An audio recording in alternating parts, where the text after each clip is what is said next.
I've got some stuff here I need to get rid of. Now I could just throw it away, but I need to make sure this stuff's gone. So I'm going to make a trash can incinerator. So I need to get rid of this stuff. I got this picture. You piece of trash! Just a bad picture, really. And then I got these illegal tax documents.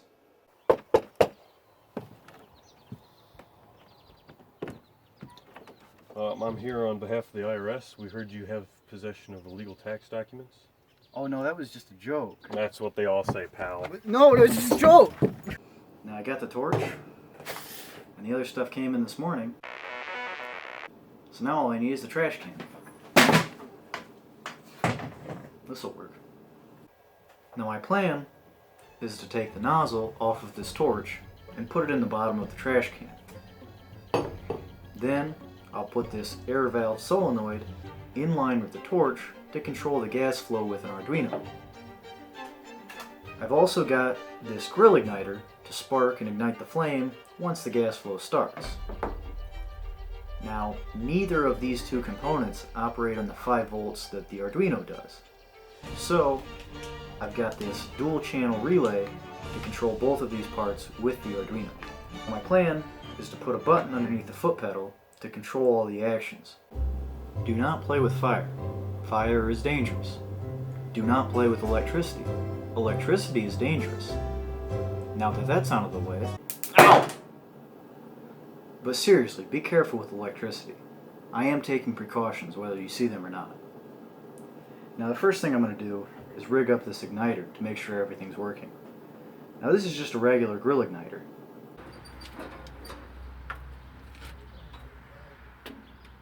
The heck? Now I believe this style is called a spark generator. So underneath this button here is just a AAA battery, and when you push it, it contacts the battery and closes the circuit. And then in here, I think it's just some sort of voltage step up, and it sends a high voltage out this port and to the igniter. And then the igniter would then be close to a ground of some sort, and a spark could jump between it. A spark would obviously ignite the flame. Now, on a grill, the entire housing would be grounded, and this would just get near a metal part of the grill. I don't have that luxury, so I'm going to run a ground wire down along here and just leave a small gap by the igniter. Alright, let's see if this works. Alright, I've got a hose on standby, just in case. This isn't the first time I've tried this, but we'll see if we can get it to work this time.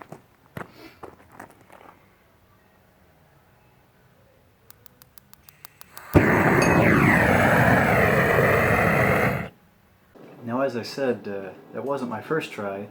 In fact, it was going to be my last try if it didn't work, but it did, so I'll keep going. Now, some of you might have been wondering why I didn't use the housing of the nozzle as a ground and then spark between the electrode and that, but I tried that, and the only way I could get it to light was to have the ground and the electrode near each other like this to make a little spark, and then hold this out in front of the nozzle. I tried all kinds of different variants, and that's the only way I could get it to light. So that kind of changes my plans a little bit, but I think it'll still work. Now that I got the igniter done, mostly, I'm going to move on to the valve. Now, not only is the valve 1/4 inch fitting and the torch 1/8 inch fitting, but I also need a 90 and a section of pipe to move the nozzle away from the wall of the trash can and pointing vertically. Conveniently, I've got all that here. Now, I'm just going to test fit everything, so before you get mad about how I put this together, wait until you see the final product. Well, I put a little bit more work into it than I expected, but thinking about it, I'm only got to take it apart a little bit once I'm going to assemble it.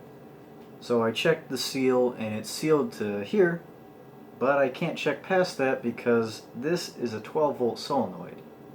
Now, earlier I was getting it to click with a 6-volt battery, but now I can't get it to do anything. It doesn't help, this expired 6 years ago. So I'm going to get a hold of a 12-volt battery and test to make sure everything's sealed and it flows right. Now I was just going to steal a car battery, but then I remembered I've got these 3S LiPo batteries. Now technically they're 11.1 volts storage voltage, which it's at right now, but it should be close enough. So I'm going to give this a test and make sure everything's sealed up.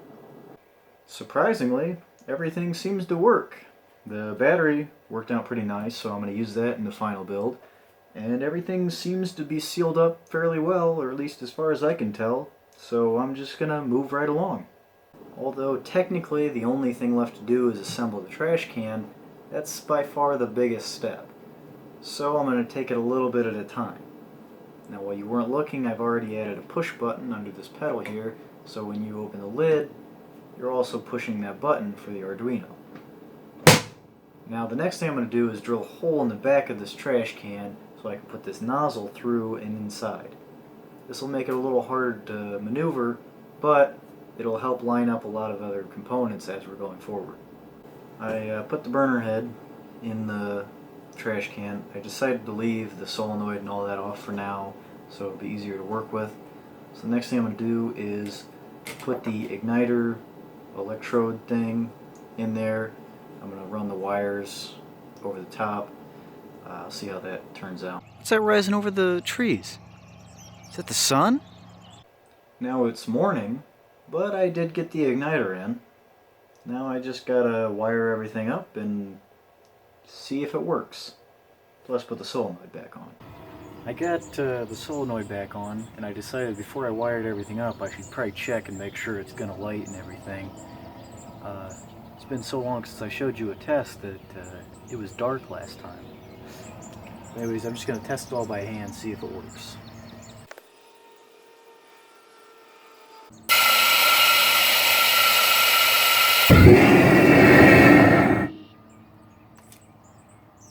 Yep, it works. Now that has got to be the best test I have ever had. First try, it just worked, and way better than I expected. So now, however, I did notice that now, because I've oblonged this somewhere along the way, when it shuts all the way, it seals a little bit too tight, so you can't use the pedal.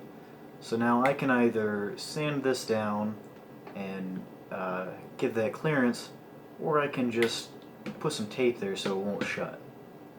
Now that that's taken care of, we can move on to the next step, which is wiring everything up. Is it done? No. But all the wires are here, and the only thing I have left to do is program. But I think I'm going to get some breakfast first. Well, I did go and get breakfast, and I programmed the Arduino.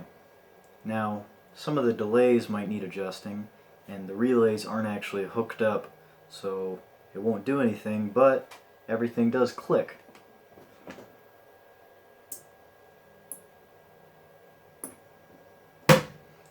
So I don't know if you could hear or see that, but everything seems to be working so far. So let's give it an actual test. Alright, let's see if we can get this to work.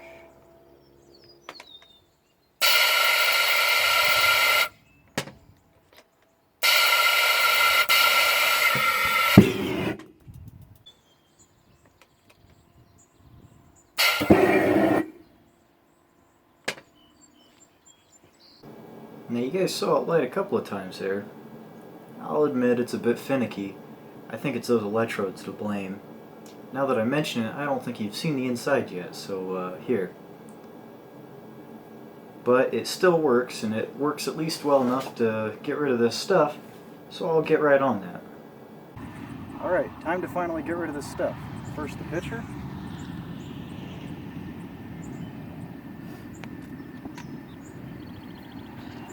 Now these illegal tax documents.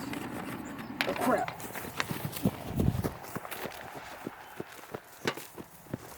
Alright, thank you all for watching. I'm super tired right now, but I got a ton more stuff coming. So don't forget to subscribe, you're not going to want to miss out. Catch you next time.